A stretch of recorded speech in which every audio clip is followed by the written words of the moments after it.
নূরবানু শিকদার মাথায় কাপড় টেনে উঠে দাঁড়ালেন। সামনের লোকগুলো খানিকটা এগিয়ে এলে এদের মাঝে শাহরিয়ারকে দেখতে পেলেন তিনি। কয়েক কদম এগিয়ে শাহরিয়ার নূরবানু শিকদারকে সালাম দেয়। আসসালামু আলাইকুম আন্টি। ওয়ালাইকুম আসসালাম। আন্টি কেমন আছেন? নূরবানু শিকদার জবাব দিতে পারল না। কেমন আছেন তিনি একমাত্র তিনিই জানেন। তিনি পাল্টা প্রশ্ন করল, এখানে কেন বাবা? এনারা কারা? সিয়ান শিকদার কায়ান মাহবুবের স্ত্রী মেহরিনের বাবা আফজাল খান এবং ভাই আলতাফ মাহমুদ খান। নূরবানু শিকদার ভ্রু কুঁচকে নিলেন। সম্পর্কে তারা আত্মীয় হলেও দেখা হয়নি কখনো। শিমুলের বিয়েতেও তারা এসেছিল না।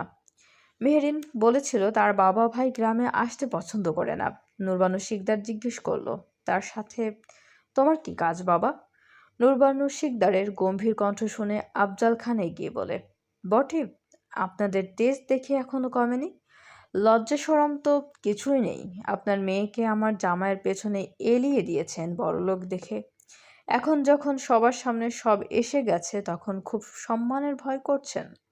আপনার কথাবার্তা শুনে মনে হচ্ছে আপনিই মেয়েকে শিখিয়েছেন একটা বিবাহিত টাকাওয়ালা পুরুষের বিছানায় যেতে রাত বিরাতে। নূরবানু শিকদার বজ্রকণ্ঠে হুঙ্কার ছেড়ে উঠলেন, আমার মেয়ে সম্পর্কে আর একটা বাজা কথা বললে এইখানে আপনার জিহ্বা কেটে রেখে দেব। ভুলেও যাবেন না এটা আমার বাড়ি।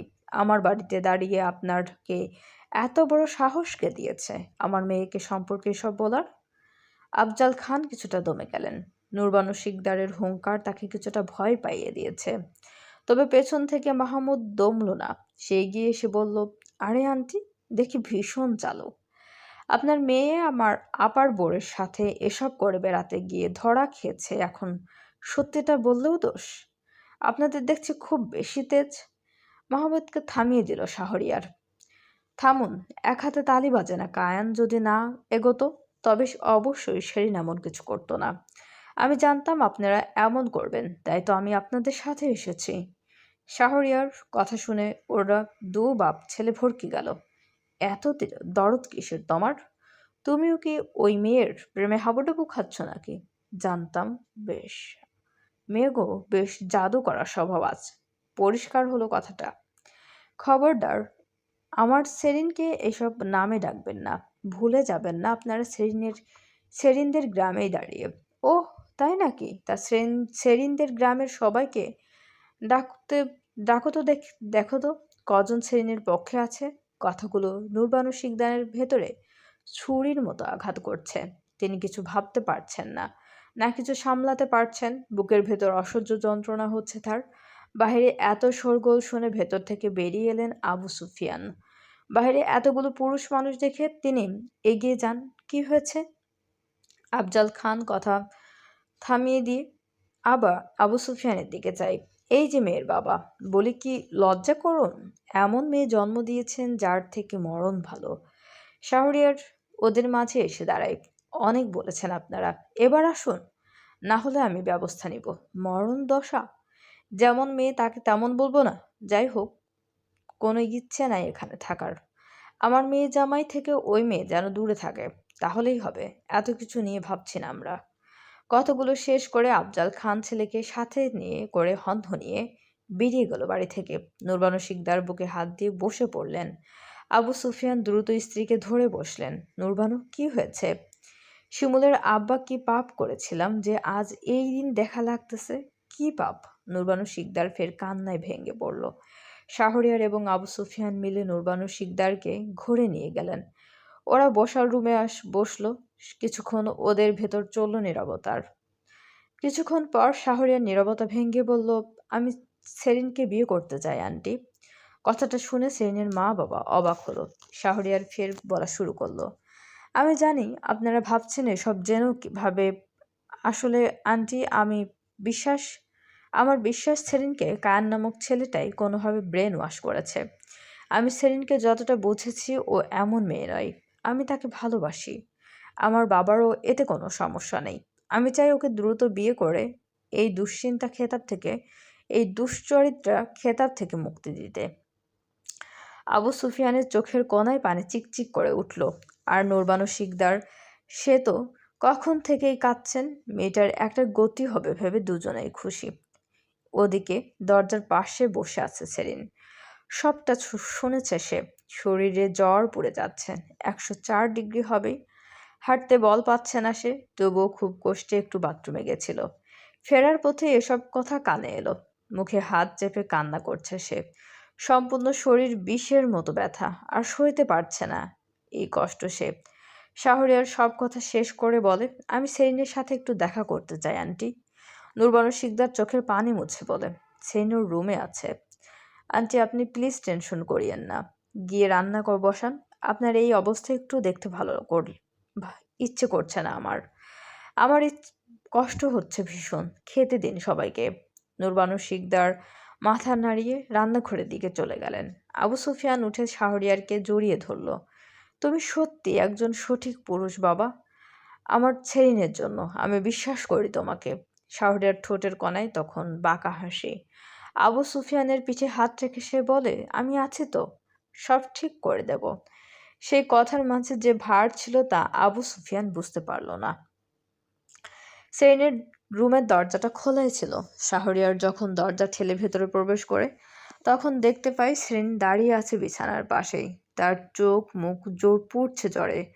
চোখ দুটো রক্তিম বর্ণ ধারণ করেছে, যেন তাকিয়ে থাকতেও কষ্ট হচ্ছে তার। ঠোঁটের কোণায় কটা দাগ স্পষ্ট। তাজা রক্ত দৃশ্যমান ক্ষতগুলোতে। শাহরিয়ার এগিয়ে গেল সেরিনের দিকে। সেরিন, অসুস্থ লাগছে তোমাকে? সেরিন পিছিয়ে যায় শাহরিয়ারকে এগিয়ে আসতে দেখে। শাহরিয়ার থেমে যায়। সেরিন কাঁপা কণ্ঠে বলে, আমার কায়ান কিছুই বলেনি, বিশ্বাস করুন। আমি ওনাকে ভালোবাসি মন থেকে। আমাকে সে জোর করেনি। আপনি এমনটা করবেন না। আমাকে আপনার ফোনটা দিন। আমি একটু ওনাকে ফোন করে বললেই হয়তো উনি সব ঠিক করে দেবে। দয়া করুন, আমি ওনাকে ভালোবাসি। কথাগুলো শুনে শাহরিয়ার চেহারায় থাকা নমনীয়তা উবে গেল। সে চল শক্ত করে বলল, ফোন চাই তোমার? সরল সেরিন সরল উত্তর দিল, জি। আমি ওনাকে একটু খবর দিলেই উনি সব ঠিক করে দেবে। শাহরিয়ার এগিয়ে গিয়ে পকেট থেকে ফোন বের করলো। সেরিনের চোখ জোড়া উজ্জ্বল হয়ে উঠল। কিন্তু সেরিনকে অবাক করে দিয়ে শাহরিয়ার ফোনের বদলে সেরিনের গালে ঠাস করে একটা চড় বসিয়ে দিল। চড়টা খেয়ে সেরিন উল্টো দিকে মেঝেতে মুখ বরাবর পড়ল। সেরিন কিছু বুঝে ওঠার আগে শাহরিয়ার শক্ত হাতে সেরিনের লম্বা চুলগুলো টেনে ধরে অন্য হাতে সেরিনের মুখ চেপে ধরে, যাতে সেরিন শব্দ না করতে পারে। সেরিনের ক্লান্ত শরীর, তার উপর অসহ্য ব্যথা। সে এসব নিয়েও চেষ্টা করলো নিজেকে বাঁচাতে, কিন্তু পারল না। শাহরিয়ার চাপা কণ্ঠে হিসিয়ে বলল, বেশ্যামা, তোরে এই পোলার সাথে দেখেও বিয়ে করতে চাইছি। তোর কি ভালো লাগছে না? তোর ওই মাঙ্গের নাতিরেই লাগবে। হুম, মেয়ে মানুষ। এই এই এই আমি যে তোর জন্য এত করতাছি, তোর চোখে পড়ে না? তোর নাকি? শোন, আমি শাহরিয়ার বড্ড খারাপ রে।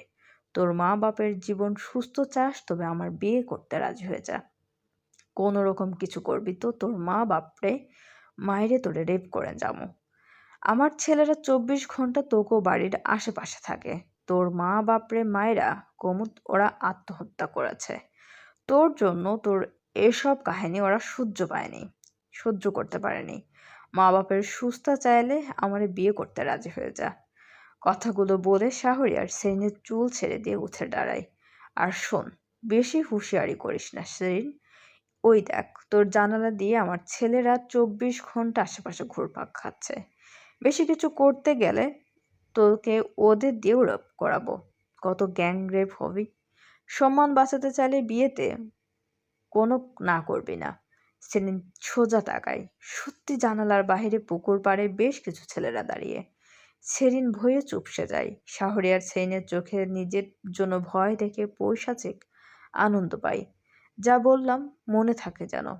আর খেয়ে নিস, এরপর ওষুধ খাবি। তোর বাপের কাছে ঔষধ দিয়ে যাব আমি। বিয়ের পর তোর শরীর ব্যথা দেখব না তো আমি। আমার নিজের শরীর সঁপে দিবি ব্যাস। ব্যাস। কথাগুলো শেষ করে শাহরিয়ার হনহনিয়ে বেরিয়ে যায়। যাওয়ার সময় আবু সুফিয়ানের হাতে সেরিনের জন্য ঔষধ দিয়ে যায়। তারা ভাবে ছেলেটা কত ভালো। ওদিকে সেরিনের মাথা যন্ত্রণায় ফেটে যাচ্ছে। এত কিছু একসাথে, না ওর মন মানতে পারছে, না ওর শরীর সায় দিচ্ছে। শাহরিয়ার চোরের ফলে ঠোঁট ফেটে অনবরত রক্ত গড়িয়ে পড়ছে। চোখের সামনে কালো ডট দেখতে পাচ্ছে সেরিন। বিড়বিড় করে শুধু কায়ানকে ডেকে চলেছে সে। আপনি কোথায় কায়ান? আমি আর পারছি না। আমি বোধহয় হেরে যাব। কায়ান, আব্বা আমার বিয়েটা দিয়েই দিবে। আমি এই যন্ত্রণা সহ্য করতে পারছি না। আত্মহত্যা পাপ না হলে আমি সত্যিই নিজের হাত কেটে ফেলতাম। ফিরে আসুন কায়ান, ফিরে আসুন। চলবে। গল্পটা আপনাদের কেমন লাগছে অবশ্যই আমাদেরকে কমেন্ট করে জানাতে ভুলবেন না। এবং আমাদের চ্যানেলটি প্লিজ সবাই সাবস্ক্রাইব করুন। গল্পটি ভালো লাগলে অবশ্যই সবাই লাইক, কমেন্ট এবং শেয়ার করতে ভুলবেন না। আপনাদের প্রিয় মানুষগুলোর সাথে এবং আমাদের চ্যানেলের সঙ্গে থাকার জন্য সবাইকে অনেক অনেক বেশি ধন্যবাদ।